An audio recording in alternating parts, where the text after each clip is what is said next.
అందరికీ నమస్కారం. నేను బ్రహ్మనాయుడు. ఏ రాజకీయ పార్టీ అయినా ఆ పార్టీ కార్యకర్తలకు భరోసా ఇవ్వాలి. ఆ కుటుంబాల్లో ఏదైనా జరగరాని విషాదం జరిగితే ఆ కుటుంబ సభ్యులకి భరోసాని కల్పించాలి, అండదండలు అందించాలి, ఆర్థిక వెసులుబాటు కల్పించాలి. అయితే జనసేన పార్టీ ఆ విషయంలో ఖచ్చితంగా ముందంజలో ఉందని చెప్పచ్చు. ఎందుకంటే బీమా చెక్కుల పంపిణీ అంటే చాలామంది చాలా రకాలుగా మాట్లాడుతుంటారు.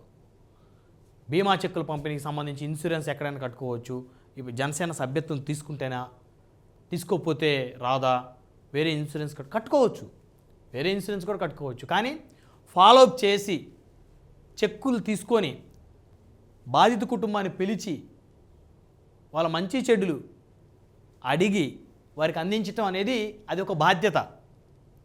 అది ఇన్సూరెన్స్ కంపెనీలు ఏమి ఆ బాధ్యతను ఈ స్థాయిలో తీసుకోలేవు. ఇక్కడ ఇంకొకటి, ఆ పార్టీ సభ్యత్వ నమోదు కార్యక్రమం, ఆ కార్యక్రమంలో సభ్యత్వం తీసుకున్న వారికి ఇన్సూరెన్స్ కల్పించటం అంటే చాలామంది ఈరోజు ఇప్పుడు మన వీడియో వీక్షించే వాళ్ళు సగం మందికి పైగా వారి కుటుంబాలు ఇన్సూరెన్స్లు ఉండవు, 100% గ్యారంటీ అందులో. అయితే ఈ రాజకీయ పార్టీ సభ్యత్వం తీసుకునే దాంట్లోని ఇన్సూరెన్స్ అనేది యాడ్ చేయడం వల్ల ఏమవుతుందంటే వారికి పార్టీ మీద ఉన్నటువంటి ప్రేమ ఆప్యాయతే ఆటోమేటిక్గా సభ్యత్వం తీసుకునేలా చేస్తుంది, ఇన్సూరెన్స్ పొందేలా చేస్తుంది. 400 రూపాయలు పెట్టారనుకుంటా ఈ సంవత్సరం జనసేన పార్టీ సభ్యత్వానికి. చాలామంది కనిపించవచ్చు 400 ఎక్కువ అని. సరే, ఎక్కువ అయినప్పటికీ కూడా ఒక మనిషికి 400 రూపాయలు సంవత్సరం మీద అవేమి పెద్ద కష్టమైనటువంటి పనేం కాదు. వారు ఇష్టపడినటువంటి పార్టీల సభ్యత్వంతో పాటు వారి కుటుంబానికి ఒక భరోసా, వారికి ఒక ధైర్యం, వారికి ఏదైనా దురదృష్టవశాత్తు ఏదైనా జరిగితే వారి కుటుంబానికి ఆసరా, వారు బతుకుని ఉన్నాళ్ళు వారికి ఒక ధైర్యం. సో ఆ విధంగా రాజకీయ పార్టీలు వారి యొక్క కార్యకర్తలను మోటివేట్ చేయాలి. కేవలం ఓట్లకు మాత్రమే వాడుకొని వదిలేయటం కాకుండా వారికి సభ్యత్వ నమోదు కార్యక్రమాలు కానీ, లేకపోతే హెల్త్ ఇన్సూరెన్సులు కానీ, మెడికల్ ఇన్సూరెన్సులు కానీ, సో డెత్ ఇన్సూరెన్సులు కానీ, ఈ విధమైనటువంటి ఇన్సూరెన్సులు కల్పించినప్పుడు మాత్రమే ఆయా పార్టీలకి ఆ యొక్క కార్యకర్తల మీద నిజమైనటువంటి ప్రేమ ఆప్యాయత ఉందని చెప్పచ్చు. ఇక మనం ఇక్కడ చూస్తే నిన్న 26 కుటుంబాలకు జనసేన భరోసా, 1,30,00,000 విలువైన బీమా చెక్కుల పంపిణీ. 3 రోజుల్లో 53 కుటుంబాలకి 2,65,00,000 రూపాయల విలువైన బీమా చెక్కులను జనసేన పార్టీ అందించింది. ఇది నిజంగా గొప్ప విషయం. మరి ఇవి రావు, పెద్ద పెద్ద పత్రికల్లో ఇలాంటివి ఏం రావు. మీరు ఇక్కడ చూస్తే 26 కుటుంబాలకు జనసేన భరోసా, 1,30,00,000 విలువైన బీమా చెక్కుల పంపిణీ. 3 రోజుల్లో 53 కుటుంబాలకి 2,65,00,000 విలువైన బీమా చెక్కులు అందజేశారంట. జనసేన పార్టీకి జన సైనికులు వీర మహిళలే బలగం.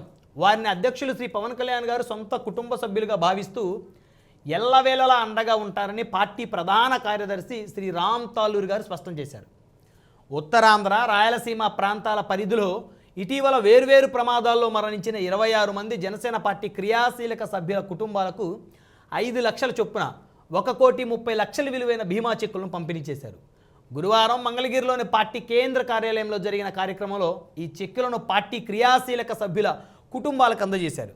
ఈ సందర్భంగా శ్రీ రామ్ తాలూరు గారు మాట్లాడుతూ క్షేత్రస్థాయిలో పార్టీ కోసం నిస్వార్థంగా పనిచేస్తున్న జన సైనికులు, వీర మహిళల కుటుంబాలకు ఆర్థిక భరోసా కల్పించాలనే సదుద్దేశంతో అధ్యక్షులు శ్రీ పవన్ కళ్యాణ్ గారు క్రియాశీలక సభ్యత్వ కార్యక్రమం చేపట్టారు. ఆ రోజు ఆయన తీసుకున్న నిర్ణయమే ఈరోజు కొన్ని వందల కుటుంబాలకు ఆర్థికంగా భరోసానిచ్చింది. కార్యకర్తల కుటుంబాలకు పార్టీ అండగా ఉంటుంది అన్నారు.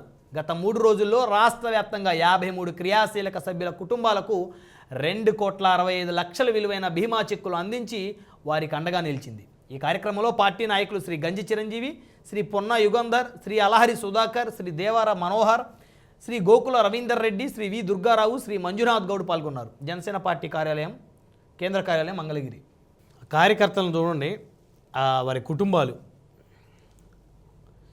ఇక్కడ జనసేన రాష్ట్ర ప్రధాన కార్యదర్శి రామ్ తాలూరు గారు ఎవరైతే జనసేన పార్టీ కార్యకర్తలు మరణించి వారి కుటుంబాలను పిలిచి మరీ వారికి ఆ బీమా చెక్కులు అందజేస్తూ ఉన్నారు. నిజంగా చాలా దురదృష్టం కుటుంబాలు ఇంటి పెద్దలు కోల్పోవటం. తల్లిని కోల్పోయిన ఆ బిడ్డకి, తండ్రిని కోల్పోయిన ఆ బిడ్డలకి ఇక్కడ కావలి జనసేన ఇన్ఛార్జ్ అలారి సుధాకర్ గారు కూడా ఉన్నారు. అంటే ప్రతి రాజకీయ పార్టీ ఈ విధమైనటువంటి భరోసాని కార్యకర్త కల్పించాలి. అంటే పోయినటువంటి వారిని తిరిగి తెచ్చిలేరు, ఎవ్వరూ తెచ్చిలేరు. కానీ అట్లీస్ట్ వారి కుటుంబం ఆర్థికంగా చిన్నాభిన్నం అవ్వకుండా, రోడ్డును పడకుండా ఆ కుటుంబాలకి, భర్తని కోల్పోయినటువంటి భార్యకి, బిడ్డను కోల్పోయిన తల్లికి ప్రమాద బీమా చెక్కులు అందిస్తూ ఉన్నారు. ఇక్కడ కూడా బిడ్డను కోల్పోయిన తల్లి. సో గత 2-3 రోజుల నుంచి కూడా జనసేన పార్టీ కేంద్ర కార్యాలయం మంగళగిరిలో ఆ పార్టీ ప్రధాన కార్యదర్శి రామ్ తల్లూరు గారి చేతుల మీదుగా ఎవరైతే కార్యకర్తలు మరి రోడ్డు ప్రమాదంలో సడన్గా మృతి చెందిన వారు ఎవరైతే ఉన్నారో మరి వారి వివరాలు సేకరించి, వారి కుటుంబ వివరాలు సేకరించి వారిని పార్టీ కార్యాలయానికి పిలిచి మరి వారికి ప్రమాద బీమా చెక్కులు అందిస్తున్న పరిస్థితి కనపడుతుంది. ప్రతి రాజకీయ పార్టీ కూడా ఈ విధమైనటువంటి చర్యలు తీసుకోవాల్సిన అవసరం ఉంది. ఎందుకంటే కార్యకర్తలు ఆ పార్టీ కోసం ప్రాణం పెడతారు, జెండా పట్టుకుంటే జెండా కడతారు, ఆ జెండా జోలిస్తే ప్రాణాలకి తెగించి నిలబడతారు. కాబట్టి ఖచ్చితంగా ప్రతి రాజకీయ పార్టీ కూడా ఆ విధమైనటువంటి చర్యలు చేపట్టాల్సినటువంటి అవసరం అయితే ఖచ్చితంగా ఉంది.